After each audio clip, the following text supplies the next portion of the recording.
爸爸，你可不可以陪我久一点？有位身为父亲的重度睡眠呼吸中止症患者，原先没有意愿做打呼手术，觉得一切顺其自然就好。直到他年过40的时候，老来得女，才因为女儿的一句话：“爸爸，你可不可以陪我久一点？”就是这句话让他决定接受2个小时的扁桃腺切除手术跟打呼手术。患者的打呼除了影响家人跟室友的睡眠品质，还会影响到患者本身的睡眠健康跟人际关系。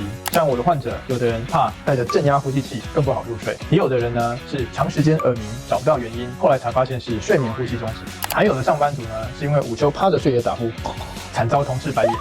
这些人呢，他们后来都说，因为我的手术治疗改变了他们的人生，这是他们回馈给我的最棒的成就。追踪徐医师，一夜好眠不打呼。